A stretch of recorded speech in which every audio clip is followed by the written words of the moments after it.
zeroed in on me. Episode 2 of Everybody's Podcast. It's been an interesting week, an interesting 5 days since we put up our first episode and started posting clips, or at least Opus Clips started posting clips for us. 11 subscribers. Let's see. 13 people viewed the episode, but not very many finished it. But that's what you'd expect from YouTube. How are you feeling? I'm feeling pretty good, dude. How many views overall did we get off those shorts? We are at, well, as of yesterday, as of last night when YouTube counted, 5,300 views and 40 hours watch time. That's awesome. It's impact, yeah. We've also gotten every single podcast, what's the word I'm looking Platform? for? Platform, yeah. So we're on iTunes, Spotify, YouTube Music, all the major platforms now. And it didn't take them too long to approve us. Less than 24 hours on all of them, right? Oh, yeah. Actually, iTunes approved us in 3 hours. So That's wonderful. do you want to look at some comments? Sure. Our first comment, it was talking about dark matter. And the first comment from Scott83083, more black holes than we think. What do you think? I don't have any comment on that. It's entirely possible, Scott. One hypothesized source of dark matter is primordial black holes. Primordial black holes would have formed as part of the Big Bang and immediately after.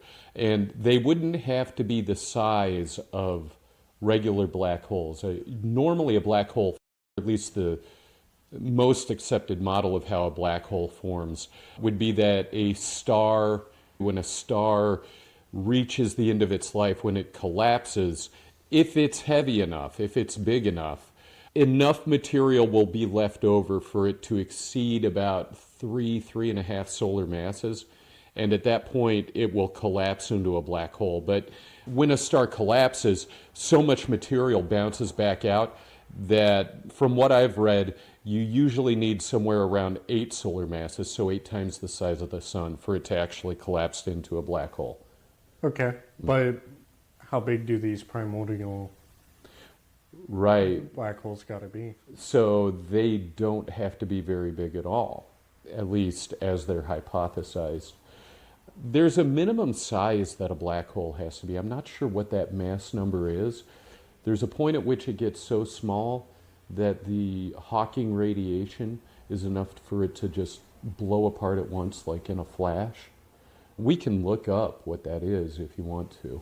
Yeah, sure. Okay, let's see what Gemini tells us. Minimum size of a black hole. All right, it's thinking. Okay, so let's see. So what it says is the theoretical minimum, the absolute theoretical minimum mass for any black hole is conjectured to be the Planck mass, approximately 2.176 times 10 to the negative 8th kilograms. Yeah, I don't know if I believe that. Yeah, that would be so incredibly small.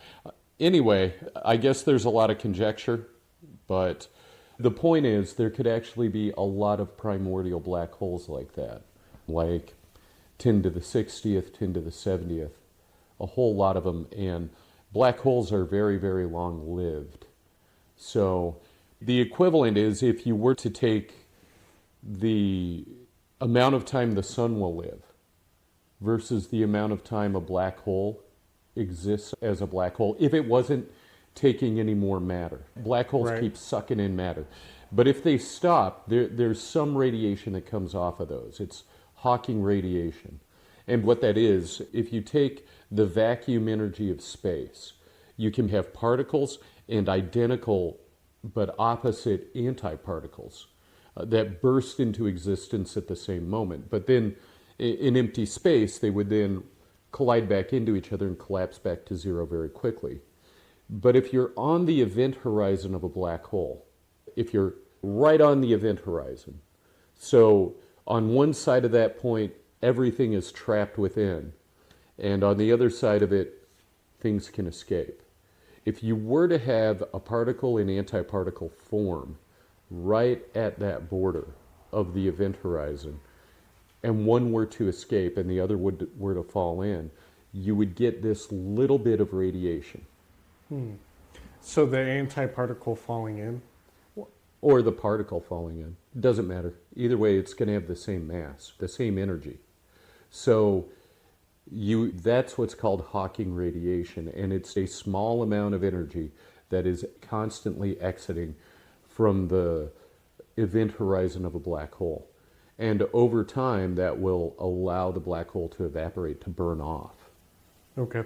So a black hole, a regular, minimally sized, solar-sized black hole, star-sized black hole, you would expect it to live about 10 to the 65th years before it vanished. And the equivalent is, if the amount of time our sun would live was about 5 inches, about the length of a popsicle stick, then the length of time a black hole would live would be from one end of the visible universe to the other. Ah, okay. So anyway, Scott, it's entirely possible that it's more black holes than anybody ever expected. Next reply from MATG, Matt G, 3802. What a dumb clip. Yeah, well. We do what we can. Let's see, we've got some more comments. Let's see what else people have to say. Ben and Sylvia. Now this was the clip explaining Vera Rubin and how she discovered dark matter, how she discovered the galaxies were spinning too fast for the amount of visible mass they have. And he said, that's a very good way of explaining how we know that dark matter exists. Great job. Thank you, Ben and Sylvia. I really appreciate even the negative feedback, because negative feedback gives you an idea of what you should improve on. But positive feedback feeds my ego, so thank you. That might be the last of our comments. We don't have any more comments than that. Oh no, we got one other. Let's see. This is from Cosmic Rivers, unveiling dark matter with quasars. So talking about how quasars, they crank up and it goes through all those clouds And the of light gas. bends. Is this a premonition from the 1990s? I think he's commenting on our video quality. I think it was low light. I don't know. I think he was saying our style is bodacious. Now I'll take it. I don't know if it's a premonition, but here we are coming straight at you from the 1990s. So a few days ago, I asked you, what does the phrase becoming who we are, does that mean anything to you? Oh, you asked me, how do you become who you are? How are you always becoming who you are if you are already who you are? I don't have any special thoughts on that. I haven't thought about it. It's a phrase that Nietzsche uses, Friedrich Nietzsche, that he uses throughout The Gay Science and actually a few of his other books. He uses the phrase, we have to become who we are. It shows up first, I said, in The Gay Science. So aphorism 270 of book 3, what does your conscience say? You shall become who you are. And in context, starting with aphorism 268, what makes one heroic? To face simultaneously one's greatest suffering and one's highest hope. And what do you believe? In this, that the weights of all things must be determined anew. What does your conscience say? That you shall become who you are. Where are your greatest dangers? In pity. What do you love in others? My hopes. What do you think? It's an interesting thought, dude. Far deeper than I was anticipating on getting. I don't have any thoughts right off the dome for that. Okay. So, I get the impression that with the way Nietzsche describes becoming who you are, you shall become who you are. It implies that in my mind, it implies that who you show yourself to be is different from who you actually are. And who you show yourself to be is how you act in the world, or the face you put on for the world. Okay. It's a dissimulation of yourself, right? It's almost, we know when we go to work, we got to put on the costume and wear the company's costume, right? You have to wear the clown suit to the circus. Right. So I don't normally watch TV, but whenever I got to fly, I watch the seat back TV. Gives me something to look forward to. But I've been watching Yosemite, which is kind of It's a fun show.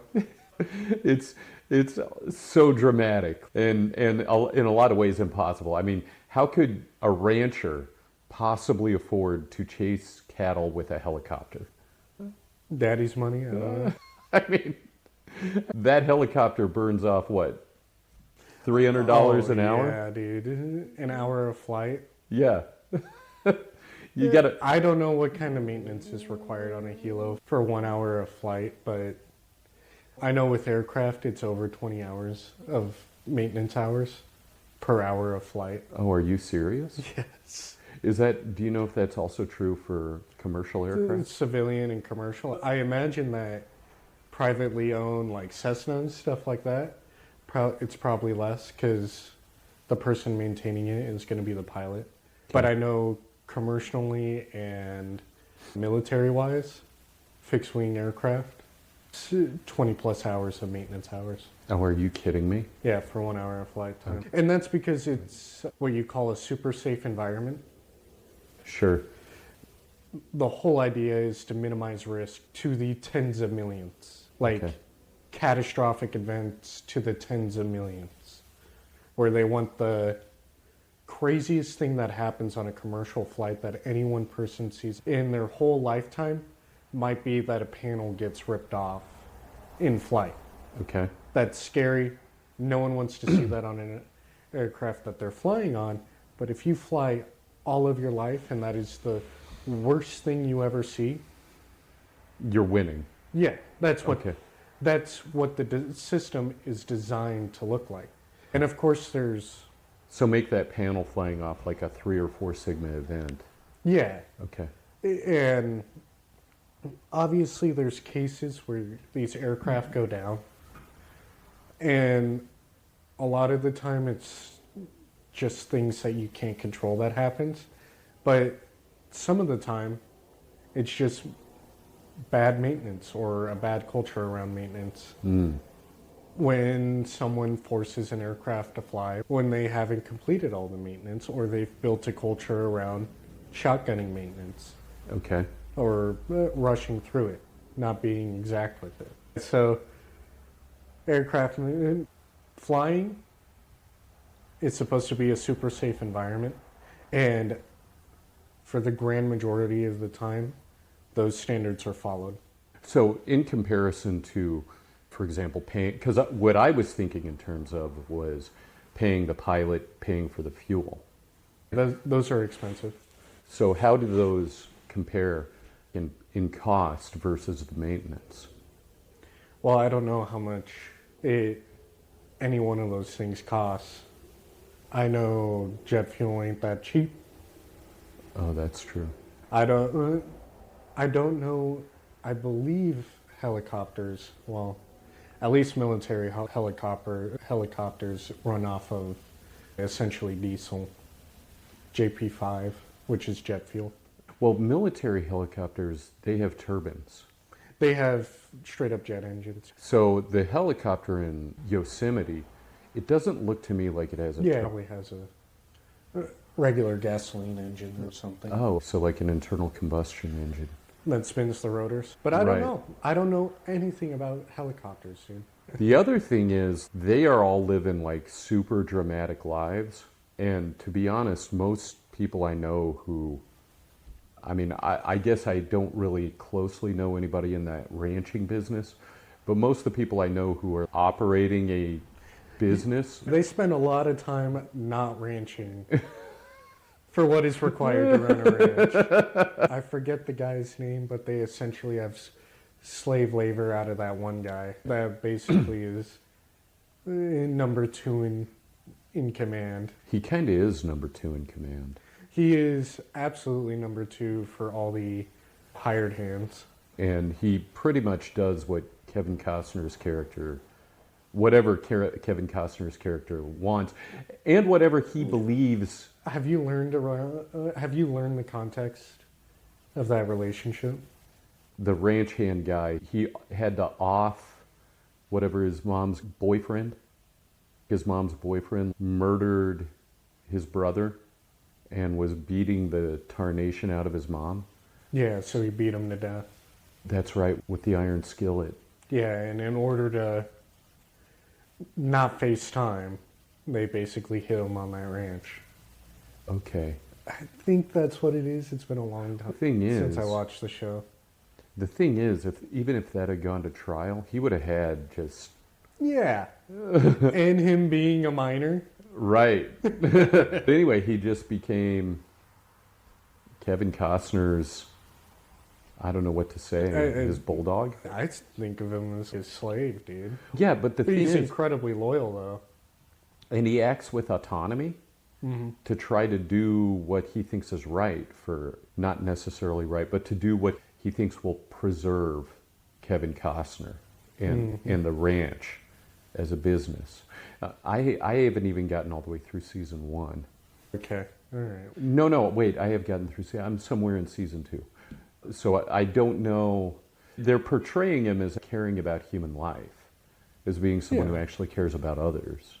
The wildlife investigator who was digging into what he was doing, when she landed on that pole, he did everything possible to save her life and succeeded. Do you know what part I'm talking about? No. She got thrown from a horse. They were riding horses together, and he said, "Hey, there's a horse fly on your horse," and she's like, "Yeah, you ain't coming near me." And then the horse fly bit her horse, and her horse bolted and threw her off, and she landed on a fence post, so it impaled her all the way through her abdomen. But she didn't die. He managed to pull her out and got the helicopter to actually come, and they took her off to the hospital. But then you get this feeling, oh, he cares about her life. But then also he said, listen, you can't die, because if you die, nobody's going to believe that I didn't do this. So there's this element of self-preservation there too. So you're not really sure what's his real motivation. Well, to be honest with you, what evidence is there that she even made it to him? What do you mean? I think it would be just as well for him, if he didn't care about human life, is that she dies and then he goes and finds, he found her later. Okay. But he didn't think anybody would believe that.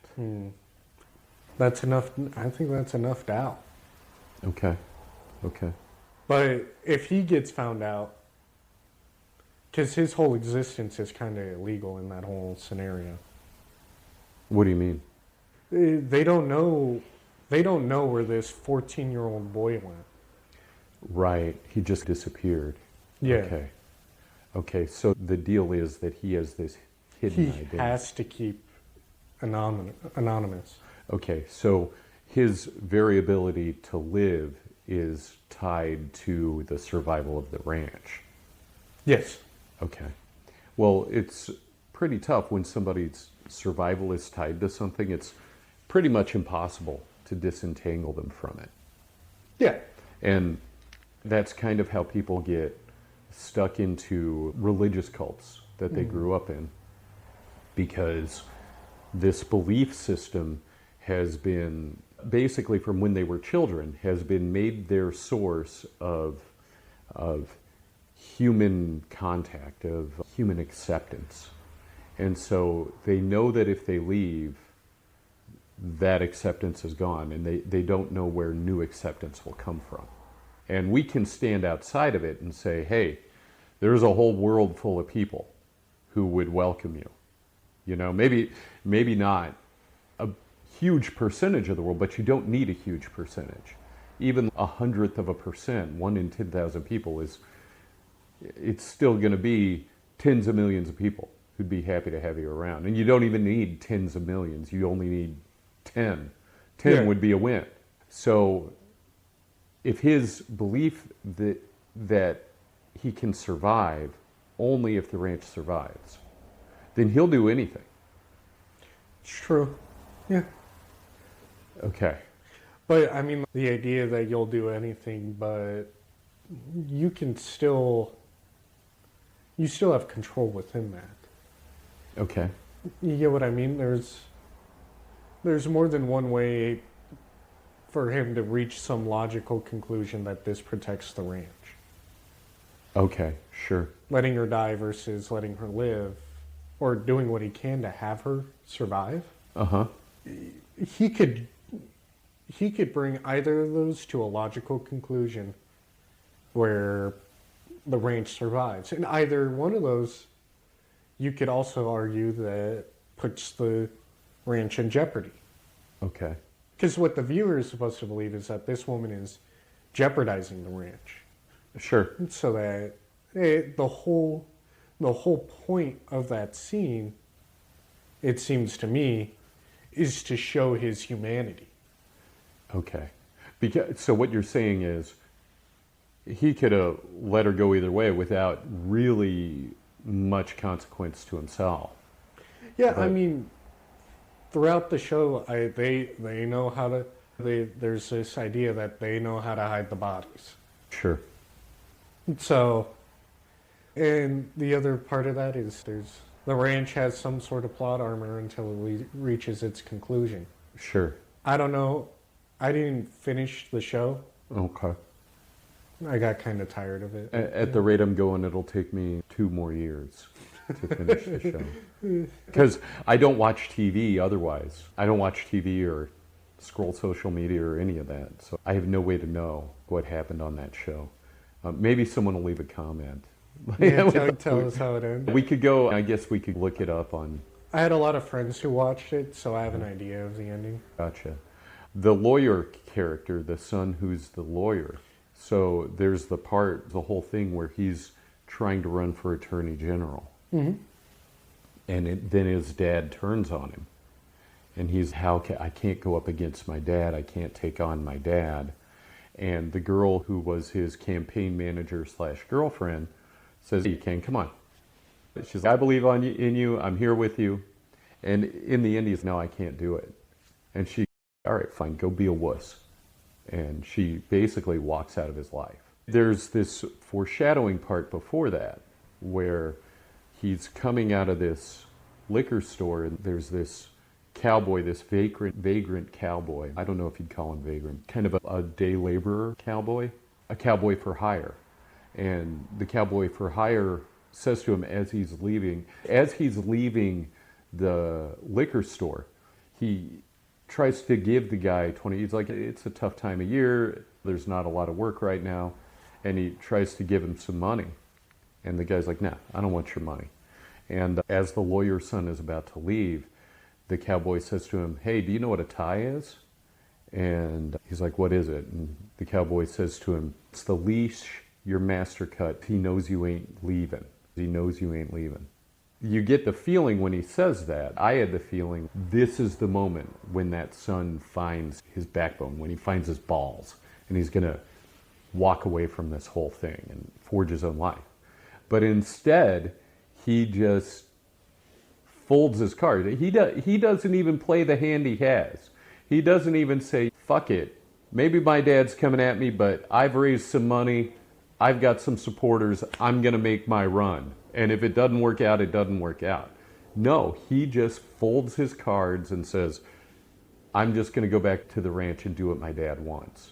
So it just proves that he himself was not able to get out of the ranch. He wasn't able to get out of the cult of the ranch.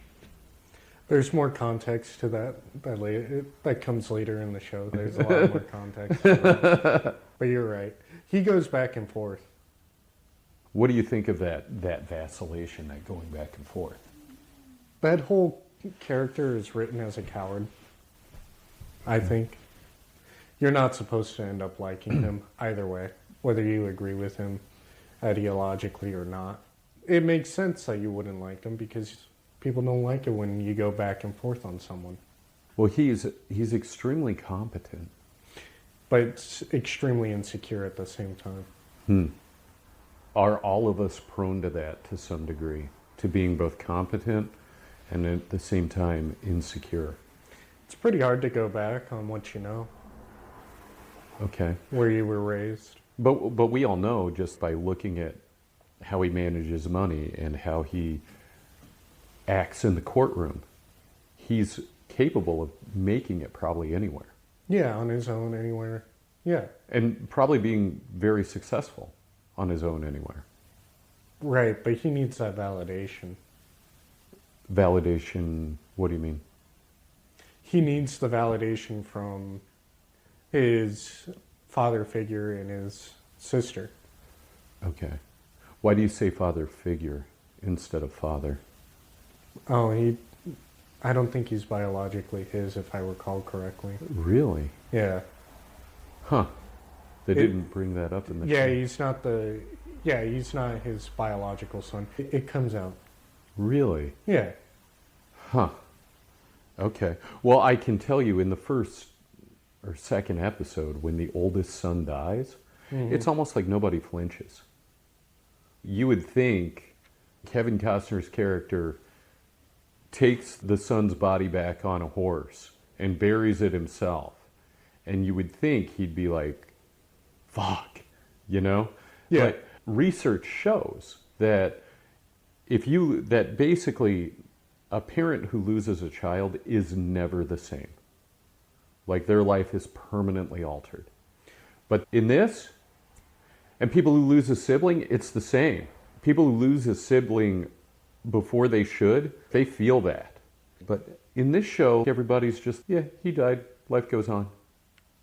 That's just the show being a show. That's just lazy writing. That wasn't the writers thinking about the consequences of that, you know what I mean? They were using it as a tool to show some intensity and some scarcity and some necessity that the young one who was previously a SEAL come back. The one who is previously a SEAL, he's the youngest. I believe so. Where I'm at is he's just come back after his wife basically said, I'm leaving. I'm getting the hell away from you. His Native American wife? Yes. He came back and they're trying to get him to run the ranch. Mm-hmm. He's not really running anything. It's more the dad and that lead ranch hand are still actually running everything. The whole show is pretty chaotic, man. It never really makes... None of the decisions you would make are the decisions that are made. Because I'll tell you, if I had that whole ranch, I couldn't imagine wanting the chaos in my life that they bring into and the that. amount of war that they had to go to keep it. I don't think in real life, it is not comprehensible to me that in real life you have to go to war like that to keep your ranch. Maybe you do at times, but it's just this deluge of crises. And everyone wants a piece. Right, and just nonstop violence and everything else. You see, if I had that kind of land and everything, I wouldn't need to go out and chase women or drink or anything. I think I'll go fishing today. I'll go ride my horse today. The whole justification for them going to this kind of war, they show you it throughout the series multiple times, and it's usually centered around the sunrise or some sort of peaceful, cathartic activity that this land grants them. Uh-huh. But then the whole rest of the show is them going to war. Right. So they never enjoy that peace. So they'd almost be better off selling the ranch and No, getting a place with a nice porch. no rational person would keep it. Especially given all that Well, it's worth. Everyone in the show except the dad and the number 2 in line, they all want to sell it. Because they're like, this is shit. The daughter wants to sell it. The youngest it's creating contention between him and his wife, so he wants to get rid of it. But everyone is loyal to the dad. Okay.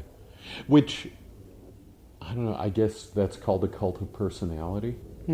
But then what's so appealing about his personality that would make so many people want to follow him? What's appealing about him is that he has the land, which nobody wants anyway. Well, they want the money. They want the money. Okay. If he died, I guarantee they'd sell it. That's even what the daughter says is, until you're dead, we will own this ranch. Okay. And then as soon as he's dead, they want to sell it just to get the money. But the other thing is, if you say, I'm going to hang in there to the end so I can get the money, then you have to look at it and say, is the money worth the time? Well, it's not about the money. It's about being loyal to the dad. Huh. Okay. Even though being loyal to the dad, what benefit does it bring them? Almost nothing, dude. If I remember correctly, it ends with all of them dying. Really? Yeah, dude. Okay. Something to look forward to. Season 5, if you ever get there. Okay, I'll pay attention. So, back to becoming who you are, to become who you are. Nietzsche almost makes it sound like the way it's phrased, that you become who you are just by ending the dissimulation, by quit. It would be like you don't show anything on Instagram that isn't actually you. All the stuff that's on people I know who create Instagrams, for the most part, they're showing things that really aren't actually them. They're just kind of a highlight reel of their life. Or they're a complete farce. It's a complete fakery.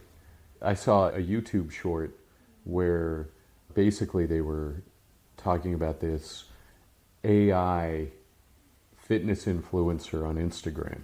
And she has 3 million followers. And she's completely AI. And I mean, the guy who created her, he went piece by piece and pixel by pixel to make her look as realistic as possible. Okay. But all the content is AI generated. It's not real. So social media is becoming this complete dissimulation where people are scrolling and looking at stuff on it, but they're looking at stuff that is contrived. Okay. So when you talk about ending the dissimulation, what does that mean for decision making? Because if you sit there and if you go off of your first instinct, probably that could be the thing that is most you, is going off of your first thought. And you can make a similar argument that thinking it completely through is the most you. Sure. Yeah. And also you can use social media as an means to an end. You post on social media all the positive aspects of your life so that others and employers can look at that and say, this is an overwhelmingly positive person. Because you It's project a tool. that's a good way to think about it. You're projecting this positive image. So at what point does it go from you project a positive image as a tool to help you to you have become an inauthentic person? At what point does that line get crossed? Does it become disingenuous when it's not you doing those things? And when you believe the lies that you tell. So it truly becomes disingenuous when you believe your own lies. Yeah. Or you start to fool yourself into thinking you are this person. So there's a part in Thus Spake Zarathustra, which was the work that marked the beginning of the second half of Nietzsche's philosophical career, where he writes this book that is supposed to be almost a systematic philosophy, but he does it largely through the language of metaphor. And in the first part of the first book, first chapter of the first book. So it begins with a prelude, and then you have the first book. You have book one. And the first chapter of that book, he says, I'm going to describe to you how the person becomes a camel, the camel becomes a lion, and the lion becomes a child. And he says that when someone first wants to know, when they first want to become a knowing person, when a spirit first wants to become a knowing spirit, it has to become a camel, where it learns how to bear burden. It learns how to follow the direction of the master and how to be just laden down with luggage, with the knowledge of the past. It's like you go to school and your teachers, your masters, they pile all this learning on you. But in the way he describes it, it's almost like religious learning. It's like in the process of learning knowledge, you're learning a way of life that then you're then expected to live up to. And then the dog drinks my water. So then the camel is, once it has all this pack put on it, it's sent out into the desert. You're given this education, and then you're sent out to figure out what to do with it, what to do with yourself. And in the desert, the camel becomes a lion. And it meets this, and the lion wants to do things its way. It wants to say, I learned these things, so now I'm not going to be told what to do. And there's a dragon out there that is covered with all these glittering scales. And on every scale is a rule, is a command. It says, thou shalt do this, thou shalt do that, thou shalt, thou shalt. And the lion, instead of listening to those thou shalts, the lion says, well, I will. And it doesn't mean I will do, it means I will, as in I will something into existence, Yes. or I have a will. But then the lion has to become a child, has to also throw away its own will and say, and become forgetful and free in the world, and become an actual, instead of just a creator of its own direction each day, become a creator of its own values. Right? So I wonder if, I kind of think, because thus spake Zarathustra came after the gay science, if that was how Nietzsche answers that question, what is it to become who you are? It's to find your own will and then to find your own value set. But here's the problem I have with it. It makes it sound like that's an endpoint. But what I picture is that it's more of a cycle. Because maybe at that time in the 19th century, you could say, well, knowledge isn't growing at this incredible exponential pace to where you got to keep learning and learning and learning just to stay in place. Now we live at this time where there's just so much new knowledge coming in.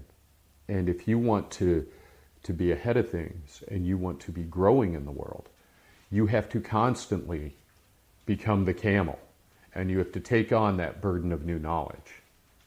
And then you have to go out and do something with it and allow it to change you as well.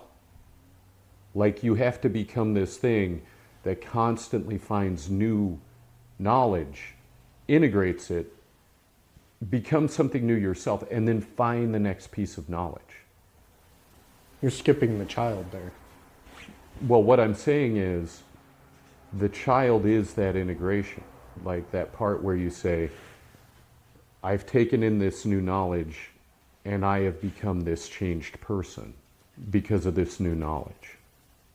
But it's this constant endeavor of work almost to just learn and learn and learn.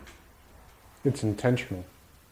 So anyway, that's how I've come to think of becoming who you are, is that you actually are in this constant journey of recreating yourself. What do you think? What do you think of that? That's a solid way to view it. I don't think it's what Nietzsche had in mind. No. But I think if it kind of serves to help you, then it was worth him putting in a book. Growing and becoming more of who you are. Uh-huh. I don't think you ever, I think you're right in saying that you ever really achieve an endpoint. I don't think anyone really, until you are too old for it to matter, I don't think you reach an endpoint. Well, I had a 81-year-old friend, and he said to me, the problem with life is just when you've got it figured out, it's over. Yeah. And I don't think that necessarily is true, because the reason why he was able to figure it out was because there was nothing else going further didn't really matter at that point. Well, okay, so his biggest struggle was that he at one point in his life had weighed 600 pounds. Okay. And he had lost a lot of weight, and he'd gotten the skin removal? Yeah, excess skin removal surgery. But he had serious edema in his legs. Okay. And he was fighting hard just to keep from losing his legs. Like, that was his goal. His main goal was, basically, he said to me, I want to die and still have my legs. I don't want to have to die an amputee. And that's what he figured out? I guess. Like, that was his biggest struggle. That was his last hill to climb. Right. It was to keep his legs. That's a really tough end of life. Dude, yeah. Where you're fighting to keep your legs. So, is that what end of life is in our society, though? You know? Is that just what it is for everybody? I mean, my grandma, she died at, 84, 86, 84, somewhere in there. Mid-80s. And she told me the hardest part was losing her hearing. Because she couldn't talk to people anymore. Like, she could not communicate with anyone, it seemed, anymore. For a lot of people with those kinds of disabilities, it's the losing it that sucks. It's not the start point, it's not the end point, it's the middle there. Okay. Where they begin to lose their hearing. Process of losing it? Losing their hearing, losing their sight. Is it just because you can't get used to the loss? You can't just, if you lose a little bit, then you can get used to it. But if you just keep losing and losing, it's every day. You're constantly reacting. Also, think about, drop it right now. How are you going to make friends if you can't hear? Immediately, right now. You stop being able to hear, you're going to have to learn how to make new friends. But on top of that, you're going to have to learn sign language or something. Right. A different way of communicating. Right. And learn sign language when you have arthritis. Right. I think what really is shitty for her is that she went through the middle point and died before reaching the end of it. Okay. Because I think on the other end of that, she would have found more peace. That's entirely possible. Well, what it made me think about, I saw Mark Zuckerberg's whole weird presentation with the Meta glasses, and they wound up not working. I was thinking, if you were a person who was losing your hearing, if you could have those glasses so that someone could talk to you and the words would appear in front of your eyes for you to read, that would be just such a game changer for your whole life. Have you heard about this Comet 3I Atlas? No. You haven't heard of the Comet 3I Atlas? No. Let's get started here. Comet is an asteroid that's straight up made of ice, correct? You know what? That's a good way to put it. Okay. So let me go to the beginning of this slideshow. All right. Here you go. All right. Let me hand that to you, and I'll flip the switcher so that everybody can see what that is. All right, so that is 3I Atlas. The I stands for interstellar because it's not originally part of our solar system. It's an interlocutor. So the first, and they're delineating these with a number and then the letter I. So, and then the last part is a name related to who discovered it. So first one was One-Eye Oumuamua, Oumuamua. Probably can't pronounce it correctly, but it was discovered using the huge telescope up at the top of the mountain in Hawaii. It was discovered in Hawaii, basically. And it was a long cylindrical object that just came hurtling through the solar system. And then the second one was Two-Eye Borislav. And it was discovered when it was much further out. This one is Three-Eye Atlas, and Atlas stands for the Asteroid Terrestrial Alert System, basically to keep asteroids from impacting the Earth. And so this was discovered, and it's hurtling through our solar system, and it has this, the way you can know that it's not part of our solar system is that it doesn't have an elliptical orbit. It has a hyperbolic orbit, right? So with a hyperbolic orbit, with a hyperbola, you have an arc with a focus over here, but it never actually winds back around, right? Okay. So the focus... It's passing by. Right. The focus would be the sun, right? So the sun is altering its pathway. And if you go to the next slide, this will take a second to load up, but hit the play button. You have this video from NASA's page where it shows the expected path that it's following through the solar system. It's going 130,000 miles per hour. And for comparison, Earth travels at 67,000. And then what is the speed of light? It's 186,000 miles per second. So you have to multiply it by 3,600. By an awful lot, by almost 4,000 to get to the speed of light. Go ahead and click to the next page. So what that is showing, so they directed Hubble at it to get an idea of how big it is. And Hubble said, based on the Hubble images, they said it's somewhere between 320 meters and 5.5 kilometers in diameter, which...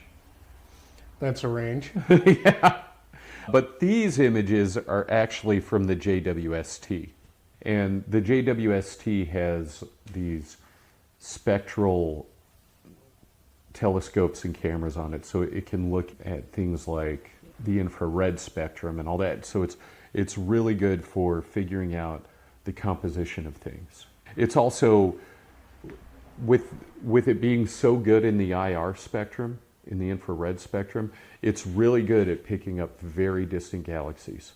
So if a galaxy is redshifted, its X-rays, its gamma rays become infrared. And so with JWST, you can look 12 billion years, 13 billion years into the past to see these oh my God, distant galaxies, but actually you're looking far away, but you're actually looking into the past of the universe. Because they're actually further than that. Right. So on the upper left, I think that's labeled A. You tell me. Yes. Okay, so in the upper left, that's the dust cloud, and it's looking at the scattering of the dust cloud. And then I believe B and C B, C, and D are looking at H2O, CO2, and CO, and looking at how they are basically coming off of this. And as it goes toward the sun, and the thing is, if you remember from the path, it's never going to go, it's not going to go within Earth's orbit. It's going to get to about within 1.3, 1.4 astronomical units of the sun. Okay. So it's passing between the orbit of Earth and Mars. And actually, next week, it's going to be close enough to Mars to be able to be observed by the Mars orbiter. And that's actually going to be super close, and we're going to get even better photos, even better data. But what the JWST spectra found, and you could go to the next slide, these are the different spectra of the dust, the H2O, the carbon dioxide, and the carbon monoxide. Oh, it even has heavy carbon dioxide. Yeah, it even shows carbon-13 dioxide. And what this found, what the JWST data has found, and I think if you go to the next slide, you can see it. What you can see here is the ratio of carbon dioxide to water in that comet. Now, what you'll notice on there is all these other comets that are native to the solar system, they fall along that line. But this one, and there is one other, this one is way outside of it. And it's almost a 1-to-1 ratio of carbon dioxide to water. It's more carbon dioxide than water. So that's why the dust cloud coming off of it is so big, and it's ejecting so much material. In fact, what they found is that it's got to be cranking out about, I believe it's 150 kilograms per second. That is a lot of sweat coming off of that thing. But for it to be so high in carbon dioxide, what that means is that it had to have been formed beyond the carbon dioxide ice line in its original solar system. Do you understand what I mean by ice line? No. Picture a star, a protostar, an early star, a young star. It's cranking out all this heat. So if you're close enough to it, you're not going to form water ice, you're not going to form ice. And that's when you're within Mercury, Venus, Earth, Mars, you're within that range during the early solar system, because only rocky planets can form. But when you get outside of that, when you get out to Jupiter, you can have methane ice and water ice. So that's where you have these gas giants that form. They actually form originally as rocks of ice, as giant dirty ice cubes or muddy snowballs. And they form, and once they get big enough, they have enough pressure and enough heat, that pressure and absorb enough heat from the sun that they can liquefy and then turn into gas. Right? But by then there's already so much accumulated there that it doesn't just blow away, it stays in place. So you have this water line, you have this water ice line, because water freezes at a much higher temperature than carbon dioxide does. The other thing too is carbon dioxide gases off very easily when it's exposed to UV. So it had to have formed in a place where it was UV. What's that? Where it was shielded, where it was shadowed. Like in a very shadowy place around its original star, where light from that star wasn't getting to it. There wasn't enough radiation to bake off the CO2. It'd be really cool if we could figure out which star it came from.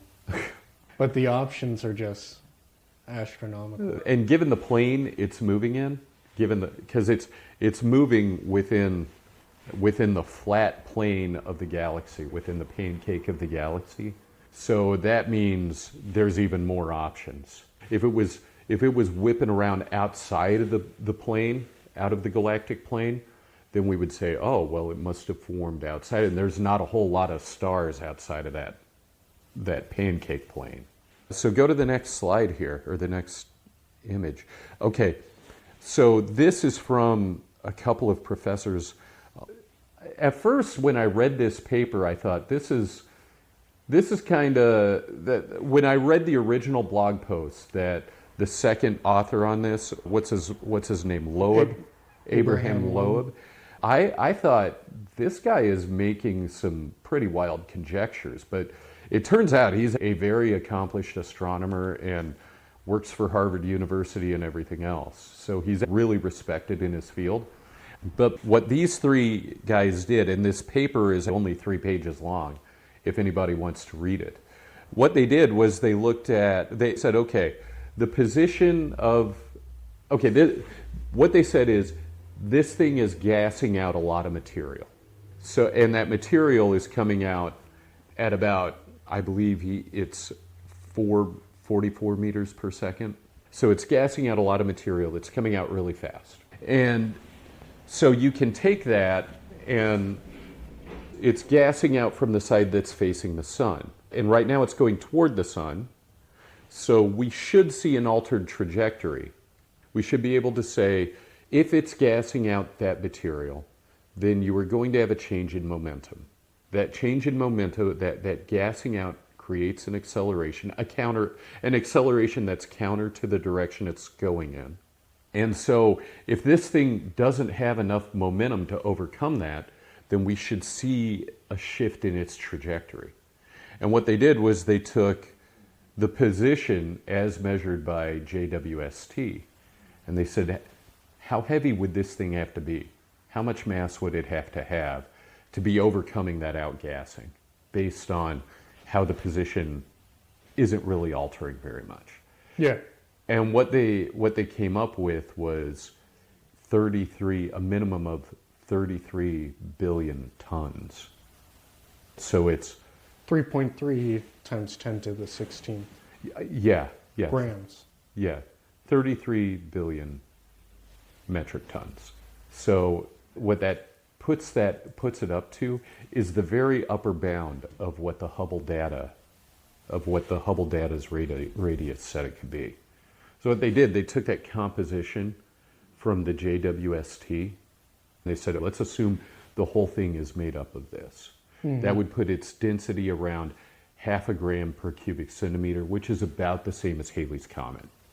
Right? Okay. So given that density and what the mass would have to be, it actually puts it up at the upper edge of the diameter that Hubble said it could be. Now, in his blog, he conjectures that this may not be naturally occurring. This could be not just extrasolar, but extraterrestrial in origin. That feels like a leap to me. But maybe it's not such an invalid leap. I get where he's coming from. I don't think I have another slide on that. Yeah, that's the end of that one. Okay. What are your thoughts on 3i Atlas? You said something intelligent could have made it. That's what he implied. That's what he implied in his blog. Gotcha. That size makes it so anomalous. The other objects we've seen have been really small. Comets we see in our solar system, by comparison, are super small. I wonder what process. I imagine that would have to be a byproduct of whatever their end goal was. Why would you produce that? I mean, we have, is it Challenger, is the probe that we sent out of the solar system? Voyager. Voyager 1 and Voyager right. 2. Challenger is fucking... Have you ever seen Star Trek the motion picture? Have you ever seen it? No. Okay, so it's the first Star Trek movie. And there's basically, they get sent out to save Earth from this giant space vehicle that calls itself V'ger. Okay. And it turns out that V'ger is actually the Voyager probe. It left the solar system and it went out and it accumulated all this matter and alien technology, and it became intelligent, and it was trying to come back home. Oh. Right. That's a cool premise. Yeah. The thing is, if you say somebody created this and they had a reason, well, that reason might already been fulfilled. Yeah, I think more than likely, if it's just made of CO2 and water, how do we make CO2 and water? By burning things. Right. Right. I would guess that if it were extraterrestrial, it's got to be a byproduct of some other process.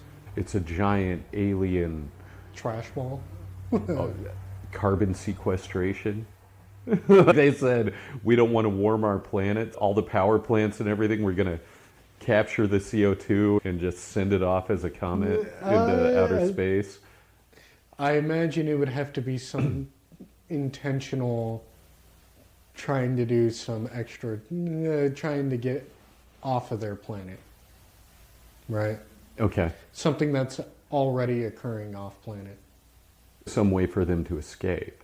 It's something them doing space travel. Mm-hmm.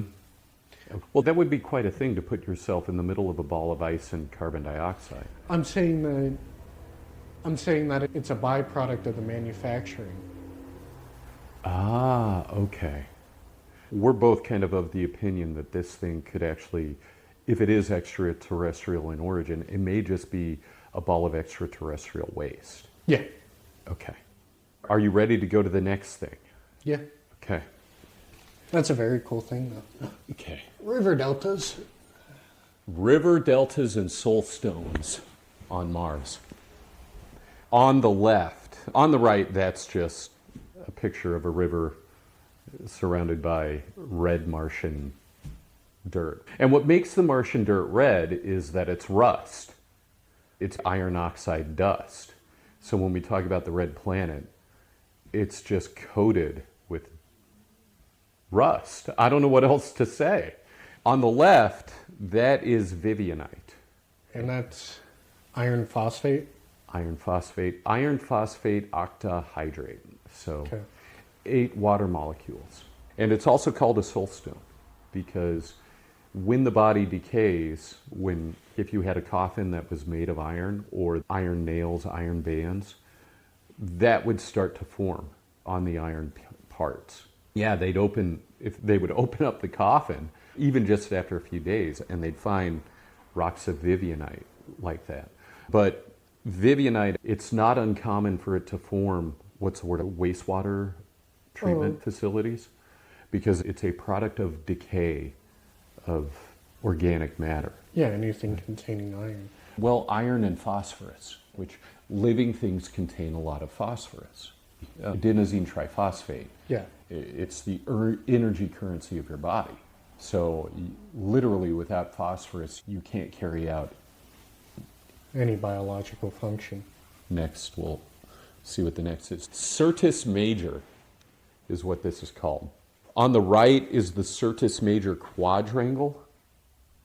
And on the left, you see the whole planet there. And Is this black spot here what you're talking about? Syrtis Major. That whole black spot is lava from a shield volcano. And it is believed to have formed when the Noachian period on Mars started. Now, the Noachian period corresponds to the beginning of the late heavy bombardment period. This takes us on a wide tangent, but I'm all about it. If you look at Earth rocks, there are very, very few that have ever been found that are older than 3.8 billion years old.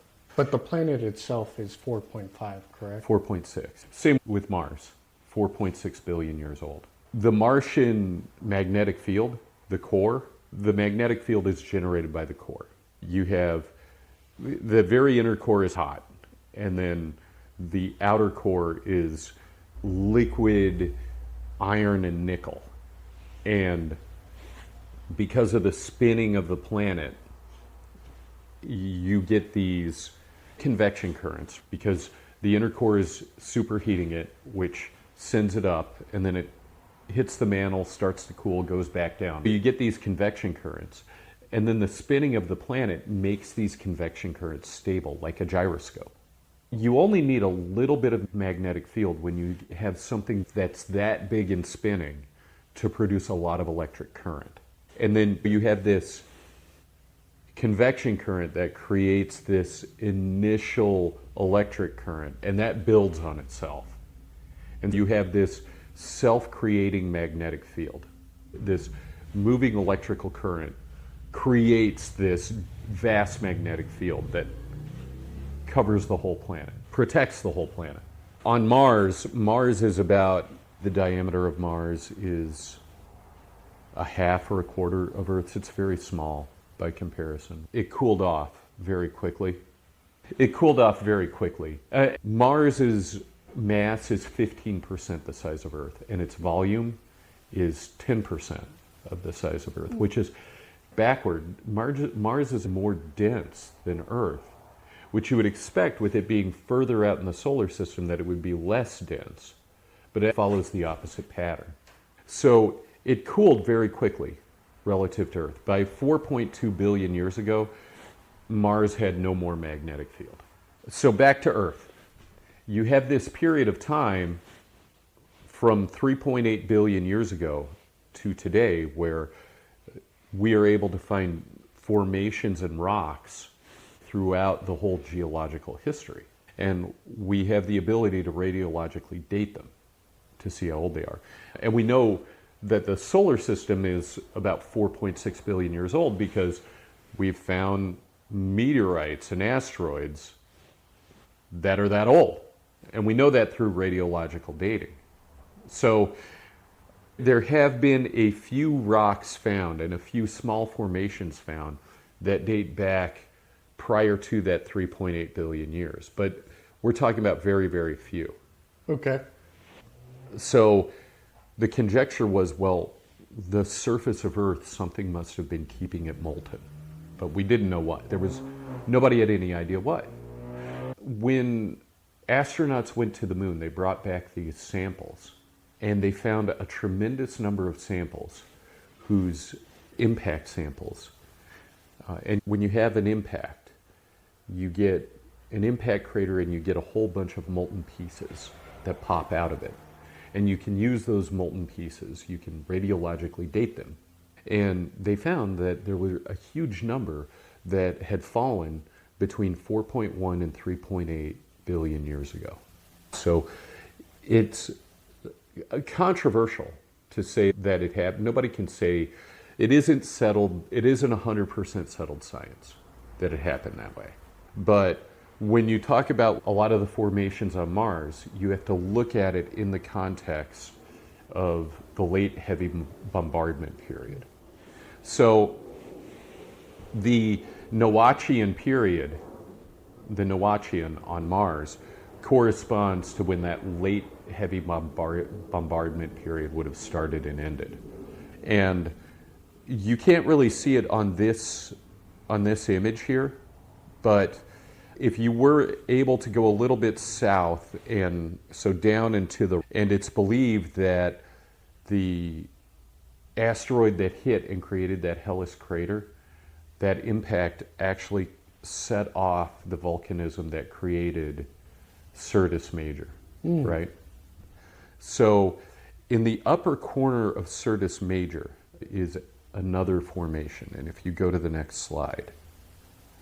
Okay, so you see on the lower left-hand side of this, you see Syrtis Major. Okay. And then on the right, you have the Isidis Basin, the Isidis Planitia, right? And you can see also marked on there is Jezero Crater. Yeah. And then above that is something called Nili Fosse. Yeah, so Nili Fosse.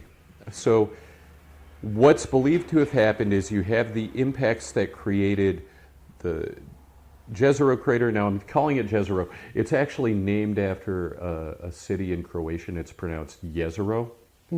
But the NASA folks have been saying Jezero. So Okay. I'm just saying Jezero.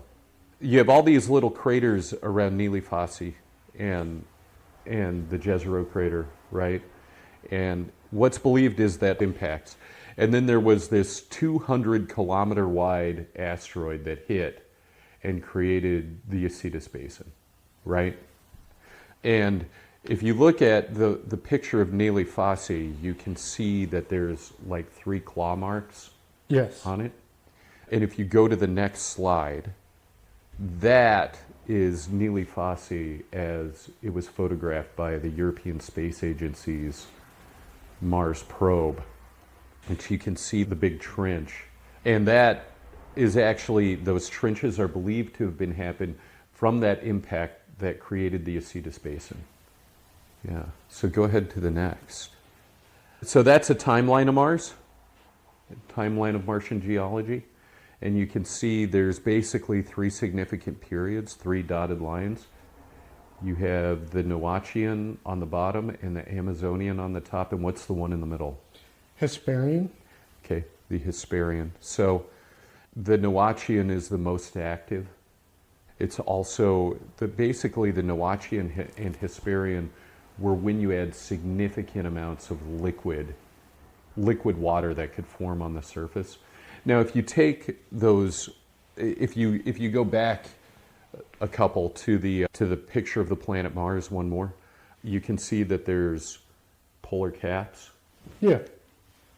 And those are actually mostly water. They're about 90% water.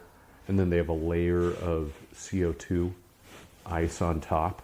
Okay. It's believed that underneath the South Pole there would be a liquid lake. But it could also be super salty ice.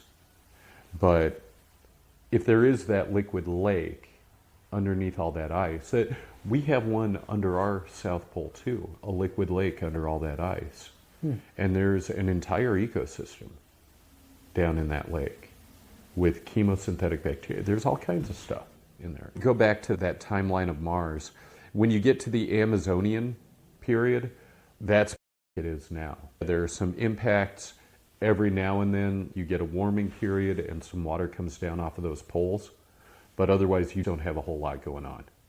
And because Mars does not have a magnetic field, the atmosphere has been blown away. It's about 1% of the density of Earth's atmosphere. So even when you talk about wind and weathering, it doesn't weather at the rate that you have on Earth. Okay, next one. So this is the Jezero Crater. And the Jezero Crater matters because that's where Perseverance landed. Okay. This is where it was decided. People started pushing in 2015 for Perseverance to go to the Jezero Crater because there's so much interesting stuff there. Now, on the bottom left, you can see that there's delineated elevation, but it's negative. And the reason it's negative is because that was determined by the Mars orbiting laser altimeter. It was a satellite that was put up there. It was only up there for a few years in the late 90s and early 2000s. But what it did was it mapped the surface of Mars. Okay. And what it found is this crater, you have one side of it where you have this drainage, this fan that drains into it. And then on the other side, you have, it goes up, but it doesn't go up as high. So you have this other side where it would drain back out, right? And if you look at that picture on the right, you should be able to see, I believe you can see, where it's delineated, there should be some purple lines. Yeah, there's a couple rivers going in and then one out. Right, yeah. Obviously, though, when all this was done, it was empty. There's no water there now. Yeah. Right. Yeah, go to the next. I can't remember what I have next. Okay, so Perseverance landed, and for the first 3 months, it didn't go anywhere. And the video of Perseverance landing is on YouTube, and it has 17.5 million views. Do you think we'll get 17.5? This is the video, I feel it. So it didn't go anywhere. What they did, though, was they took photos of everything around it. Now, this is after it started moving, and where they decided to go in late 2021 and 2022 was toward the western fan, right? There's a northern drainage fan and a western drainage fan, and the western drainage fan just looks better formed, right? So they pointed in that direction, started tracking in that direction, and you can see that butte. That's the Kodiak Butte in the Jezero Crater, and it's about 500 meters wide.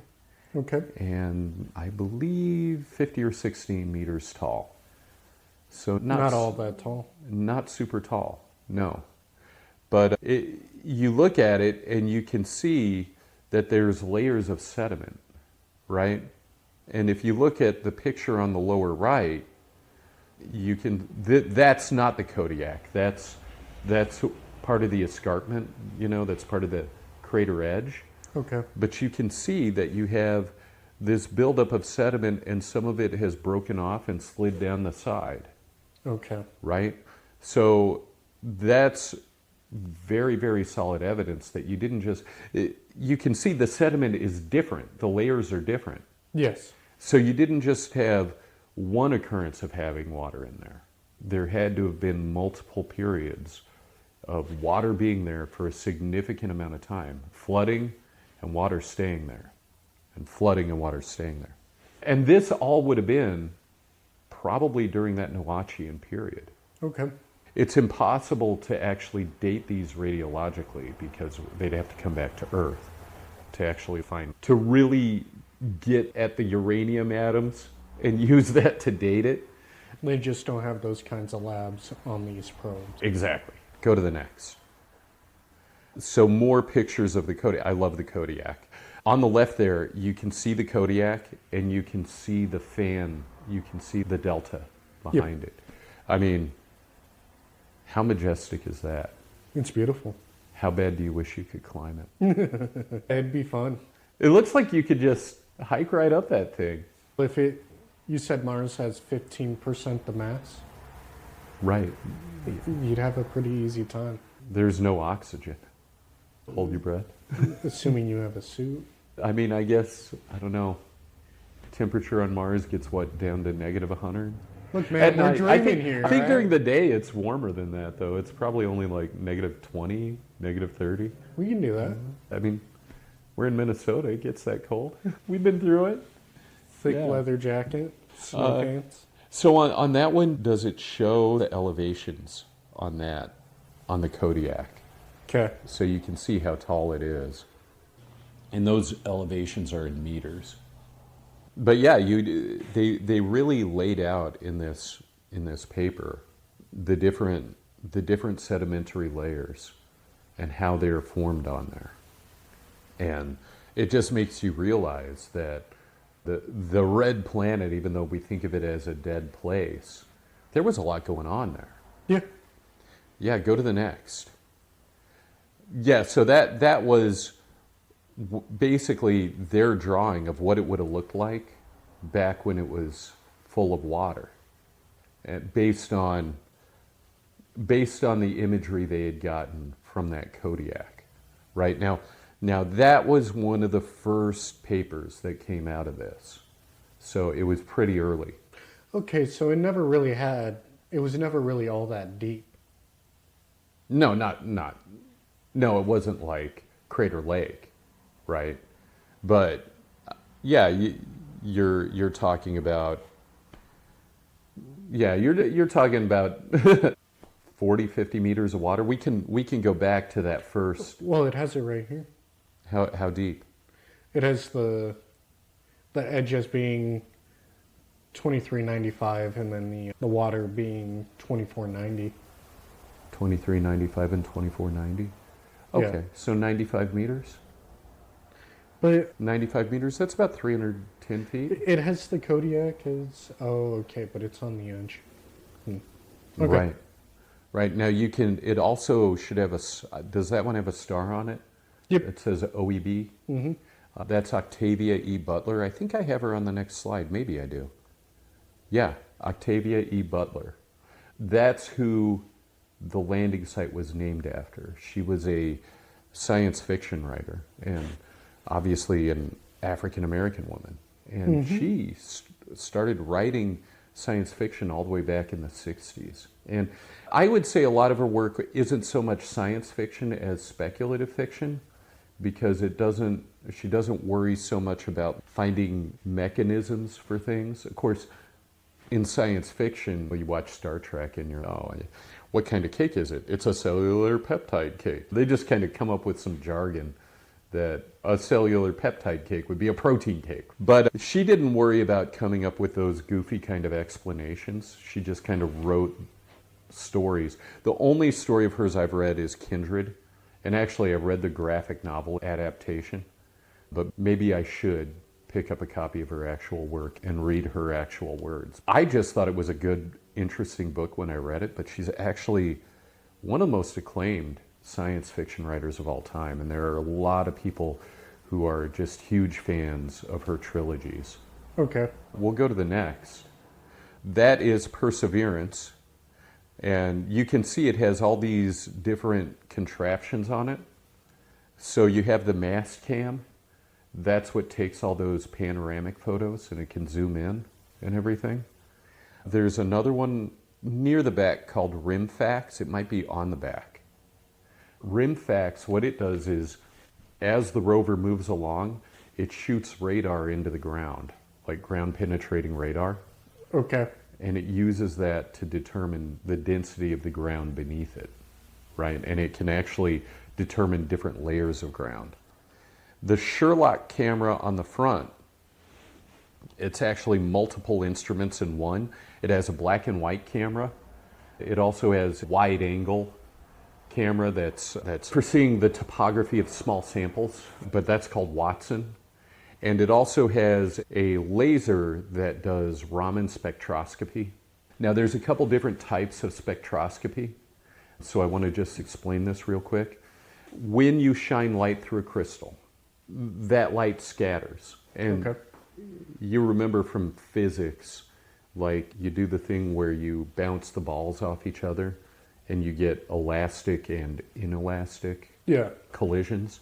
So some of that scattering is elastic and some of it's inelastic. So with the Raman, with the Rayleigh scattering, you're not losing energy or momentum. And with the Raman scattering, you are. So what that tells me is some of the light coming in is being absorbed by the electrons on the bonds, by the electrons of what's in there, and then being spit back out. And so it's going to come out at a different wavelength than it went in. And you can use that to see what, basically to see what these rocks are made of. The science has gotten so sophisticated that they can identify entire minerals based on that spectroscopy. So that's two things we're going to talk about, is RimFax and Sherlock. That's the Sherlock camera again. And that is the spectroscopy that came out of the latest paper talking about potential life on Mars. But for this, I just wanted to show that's kind of what the data looks like coming out of that Sherlock camera. Go to the next. So we're not going to talk about life on Mars yet. We're going to talk about a little bit more about the layers within this crater. So in 2022, this was the path that Perseverance took, and you can see it went up one part of the fan and then it came down. They went to the western fan and went up one part of the fan and then it came back down and then went up another part. And that whole time it's going along and it's acquiring data through RimFax about the floor of the crater. Let's go to the next. And this is what it found, is that the density of the crater floor is greater than the density of whatever was on top of it. So you can see that boundary marker. As it went toward the edge of the crater, you get this thinner and thinner sediment layer. And that sediment layer is about 0.16 grams per cc, lighter than the crater floor, which tells you that it's sediment. Because you can assume that the composition, the actual chemical composition, wouldn't be that different, right? But the way it falls and lays down and aggregates gives a little more space between those rocks. You follow me? The Yeah. crater floor, everything is sandwiched together super tight. But with the sediment on top, it wouldn't be as tight, right? Okay. And this also tells us how thick that layer of sediment is, right? And given how thick it is, on Earth, you would expect that kind of sediment to settle out of a still lake at a rate of about 2 centimeters per year. Okay. And given how thick it is, and that 2 centimeters per year is on the high end. So Okay. that lake had to have been there for at least 500 years, unless you're talking about a completely different process, which there's no reason to think it would have been different. Right. Yeah, go to the next. So the bottom line with that is you had these substantial periods of time where water was filling the Jezero Crater, right? And then after it was done exploring that western fan, it went up, and I believe this is called Nervada Vallis? Yeah. Nervada Vallis. That actually means Valley of Heavenly Water. It may or may not mean that, but Nervada means heavenly water. And Vallis means valley. So Heavenly Water Valley. It went up and it looked specifically at rock samples at all these different sites. And you can see there's Valhalla Glade and Apollo Temple, and there's Masonic Temple. There's a bunch of different outcroppings that are named on this map here. Okay. Right? So go to the next. And what it found was these two, it found lots and lots of minerals. But the two that stood out were these two. You have Greigite on the right, where you can see it's iron sulfide. And then, On the right, yeah, on the right, you have it as iron oxide. well, I'll have to correct that. I copied the wrong thing. It's iron sulfide. Okay. Sorry, folks. I'll correct that. Instead of an O, it should be an S. And then we have the other mineral we talked about. I can't even remember the name. The soul stone. Yes. So if you go to the next slide. So the Greigite was found at Apollo Temple. And if you look at the bottom of those charts, you should have our other one. What are you saying? The name, if you look at the bottom right, Oh, Vivianite. Vivianite. So you have the Greigite and the Vivianite. Vivianite was found at several different sites on there. And the thing is, Greigite and Vivianite rarely, they can both be created by biological processes. Okay. Right? They can also be created by abiotic processes, not involving life. In both cases, you need a lot of organic matter. And because the organic matter, you need that as a source of phosphate. And with the Greigite, you're basically starting with iron sulfate. Now, all these volcanoes on Mars, all this volcanism that occurred both as a result of its own plate tectonics and as a result of all these asteroids hitting, those volcanoes were cranking out lots and lots of sulfates. So that's a source of sulfur. But that sulfur is tied to oxygen. So you have to peel that oxygen out somehow. Now, with biological life, with bacteria doing chemosynthesis, they can actually use that as a way to basically they can use it as food. They can get some energy from it. If you're doing it they can do it at a relatively cool temperature. Okay. If you're doing it they can do it quickly. So bacteria can do it quickly at a cool temperature. But if you're doing it without bacteria, if you're doing it without the assistance of life, you need the organic matter to absorb the oxygen. You also need it to be hot. You also need to have lots of iron.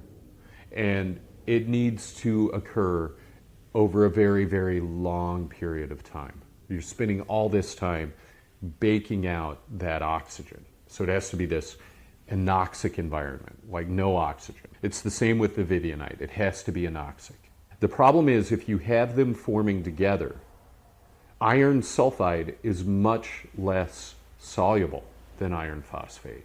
So that iron is going to attach preferentially to the sulfide and fall out of solution very quickly. Okay. So if you don't have a biological process that's mediating and regulating these, it's almost impossible to get them to occur at the same time. Simultaneously. So go to the next. That bump, you see the G bump? The Yes. G band.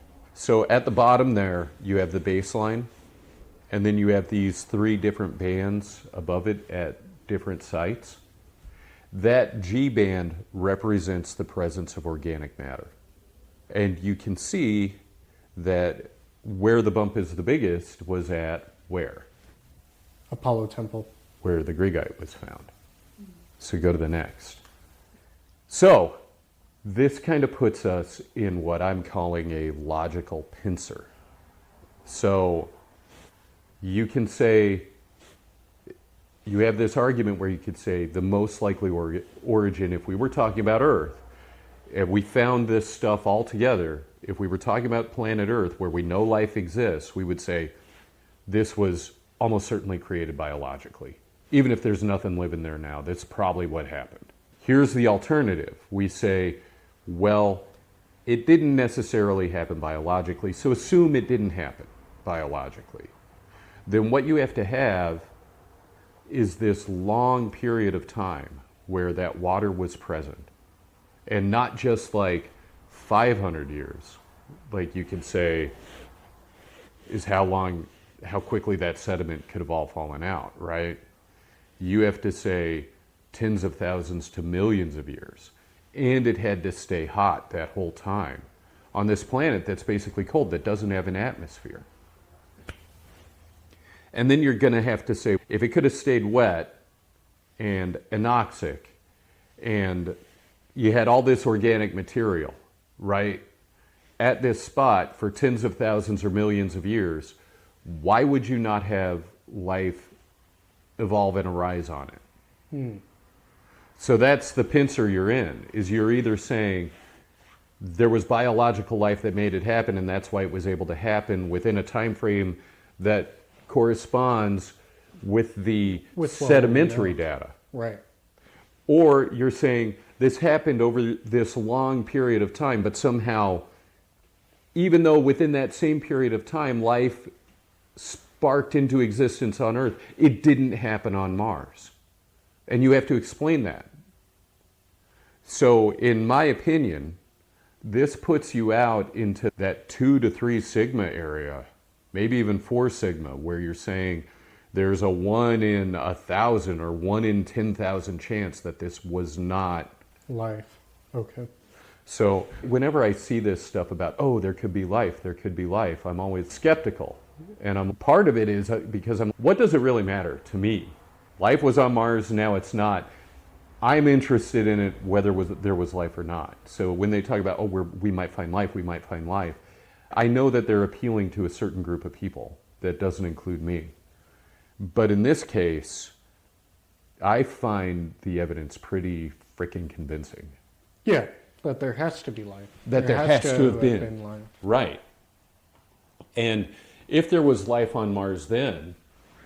It probably is now. Right, especially if you have a liquid lake or even a frozen lake under those ice caps. The thing about life is that it finds a way. Look at water bears. Right, right. I mean, they put those, in the vacuum of space for weeks? And you come back, put water on them, and they're right back to doing their thing? Right. And look at, this is kind of a little bit morbid, but when you talk about things, C. diff, Clostridium difficile, basically antibiotic resistant, very often deadly colon infection. Right. It forms spores that you basically have to bleach them to kill them. And if there's bacteria on Mars, there's no reason to think that they couldn't just hunker down and survive in those polar caps. Right. Because even here on Earth, we have things that exist well outside the realm of light. Right. Deep on the ocean floors. Right. And so one thing that Perseverance does is it takes core samples of these rocks with the idea that eventually we'll be able to send something there that could pick them up and bring them back, right? And hopefully that'll happen before... You and I are dead. Right. But there's no reason you couldn't put a probe, say, up by those polar caps and take cores of those polar caps. Within these rock samples, we might very well find the fossilized shapes of bacteria Right.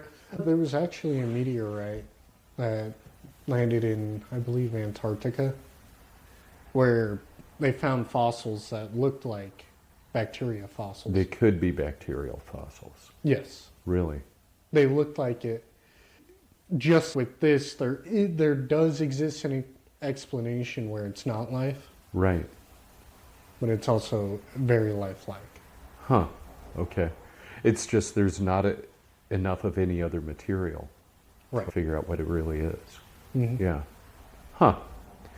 So I think if you could get core samples from the poles, you wouldn't just be relegated to finding fossilized evidence of life. I think You might find some. you'd find actual bacteria. Because I mean, think how many bacteria there are. You take one breath. Like how many billions are you sucking in? Right. Yeah. So if there was bacteria on one part of that planet, it would have just, Yeah, been everywhere. yeah, they would have flooded the whole thing. Yeah. So those were the things I had to talk about this week.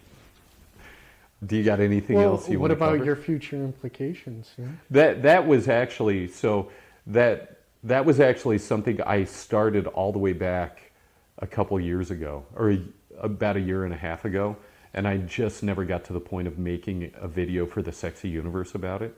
So that actually would have been the close of that slide, the close of that deck. But I made that deck before this last discovery came out, like pretty much nearly pinning down life on Mars.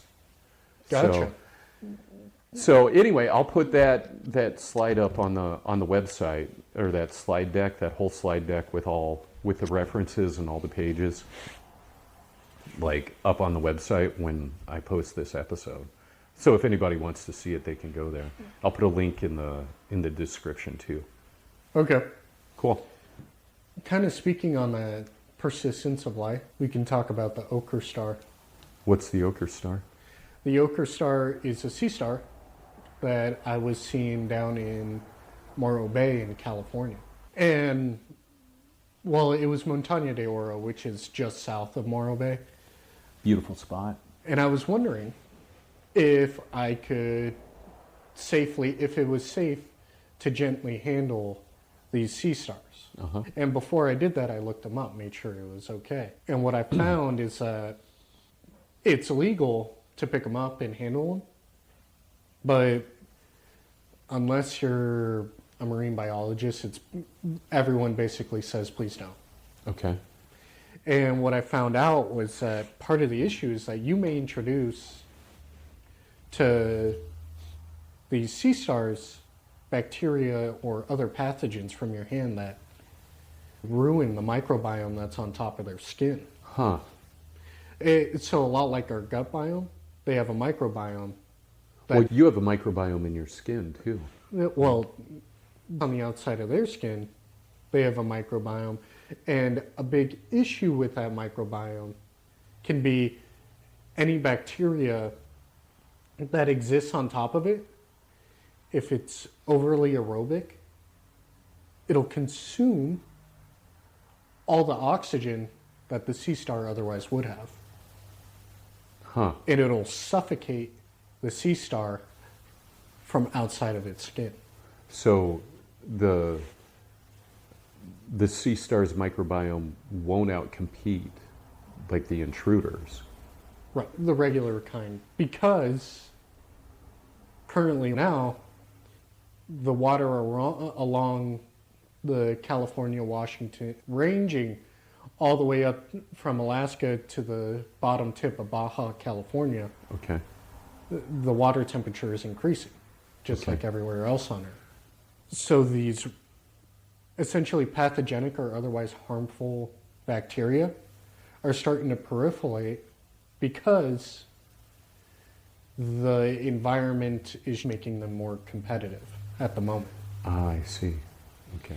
And since about 2015, along the western coast of Pac Rim, we've seen a massive dying of sea stars caused by bacteria existing on the outside of their skin. And are you talking about all species of sea star or this specific species? There's a lot that don't get affected by it, and there's a lot that do get affected by it. And one in particular, the sunflower sea star, it is the second largest sea star on planet Earth. And right now it's nearly extinct because what researchers believe is the same bacteria that the ochre star is suffering from. But since 2015, the ochre star had this massive dying off, but then there seems to have been a small genetic mutation that makes that particular bacteria much less competitive on their skin. Okay. So the ochre star has actually had a massive burst. Kind of got a lucky break. Yeah. Yeah, and they're not this, there's a specific word, there's a specific term for this massive sea star dying. Okay. They're not quite at the numbers that they were, Okay. but they're doing much better. They're on the up and up. Okay. But the sunflower sea star, in biology, you have what's called a producer, primary consumer, secondary consumer, tertiary, and it just goes up from there, right? The ochre sea star is a secondary consumer. Okay. So something eats the algae, sea star eats that. Okay. Well, the sunflower sea star is a secondary and tertiary consumer. Okay. And So a lot higher up the chain. yes, Okay. those apex predators are much more sensitive to environmental changes on average. Things that everything else eventually adapt to, a lot of times those apex predators, they never do. Okay. And the sunflower sea star, Is it just because their food sources become so depleted that they can't get enough, like, as a species to continue to survive? and they exist in fewer numbers as well. Oh, so there's fewer to start with. Okay. And there's less genetic Diversity. diversity between them. Okay. So, They got fewer switches they can pull to try to survive it anyway. yeah. Okay. So, basically, the sunflower sea stars are almost gone. Likely, does the pathway look like they might make it, or does it look like they're kind of doomed? So, along the coast, there are a couple of aquariums that have initiated captive breeding with them. Okay. The thing is, for these particular problems, funding is so bad. Yeah. Resources dedicated to it are so poor There's so few. Yeah. that usually by the time these final steps are taken, it's usually too late because there's a learning curve there. Right. Not everything feels like getting it on inside of a tank. Right.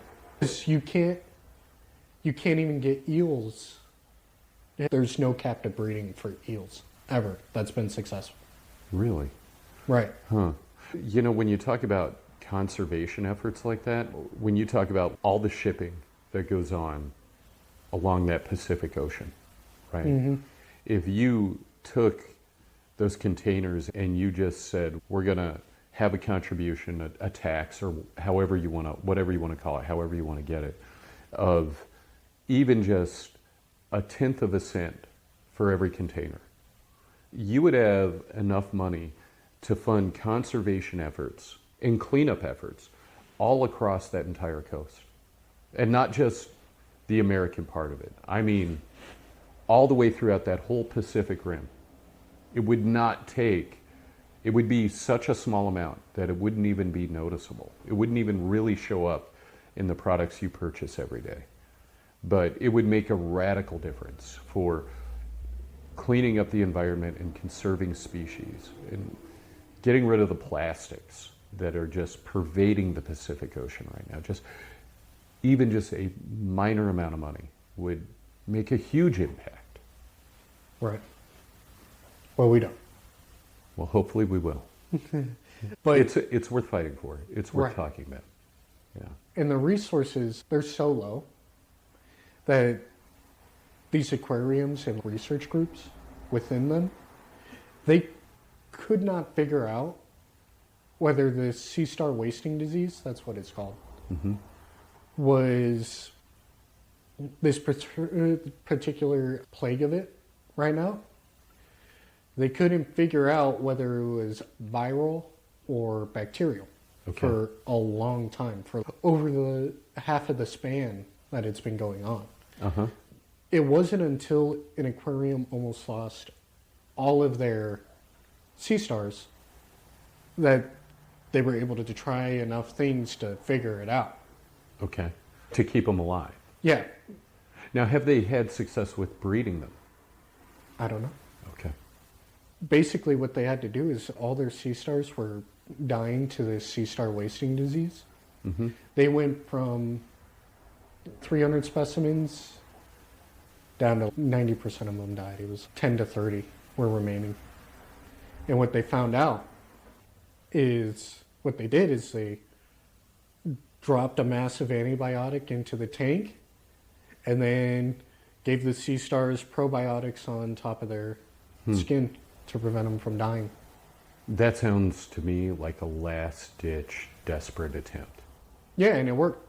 Thank God. It was a Hail Mary. They almost lost everything, and then they basically wiped everything out. And then, so off of that, there was two contenders, right, for what's causing it, Uh-huh. for what was causing this current plague of sea star wasting disease, and that eliminated the viral factor. Wow. Okay. And this isn't the first time that sea star wasting disease has occurred, proliferated along the coast there. But this is the longest, the most endemic. Okay. It, If it's being driven by a warming climate, it's probably not going to stop. that's the prevailing theory, is that Okay. it's caused by global warming. Huh. Okay. And it's not every sea star currently that's dying. And the ochre sea star in particular, there was a study to see how carbonic the water could become, right? How much carbonic acid can exist within the water. And we're likely to die before the ochre sea star goes extinct. Okay. They estimated that it will survive for at least a century, but that was before this bacterial factor Right. came in. But now, thankfully, they've adapted and survived it. But that's one of the big problems with climate change is that you get all these unexpected knock-on effects that have these enormous consequences for Right. ecosystems and species within them. Right. Yeah, it's almost certainly over, in my opinion, for the sunflower sea star. It's extremely grave. I'm hoping Eh, these conservation efforts work. Yes. And they are totally worthwhile endeavors. I'm not saying it's not worth it to try. Right. And even if you fail, hopefully you learn enough that you can succeed the next time. Right. I'm just saying the way the facts are laid out in front of us, it may be a done deal. They're critically endangered right now. The only thing worse is only existing inside of captivity Okay. before extinction. Okay. Man, that is a dark way to end our episode, but, you know. Well, all that is to say is taking the ochre sea star that did survive this is that life, almost no matter what, prevails. It almost Right. always survives in some form. And we talk about the big trash island. It's currently shrinking. The prevailing theory there is that some bacteria has developed to consume the plastic. Oh, there are several bacterial enzymes that have evolved to consume different forms of plastic, There, particularly polyethylene terephthalate, PTFE. Yeah. there is maggots who have had their gut biomes modified with a genetically modified bacteria that can break down polystyrene. No way. So styrofoam. Right. Reproduce? Yes. They keep it. Okay. All right. We need a lot more of those up at the landfill. And I've had my tattoo artist, she was worried about that. She was, if something can consume plastic, what does that mean for us? And I think in the same way that It's nothing but positive.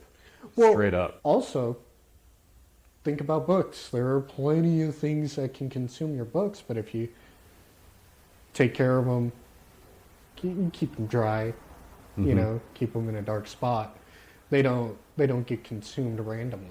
Right. Right. You just clean up your plastics. In my opinion, there are some things that are just worth fighting for. There's some things that are just worth trying. When you talk about the conservation efforts to try to preserve the sea star. The sunflower sea star. Even if it didn't work, with the ochre sea star, even if it didn't work, Right. it's still worth trying. And it just might work. Right. So whatever you're talking about, trying to do the right thing, trying to make the world a little bit better.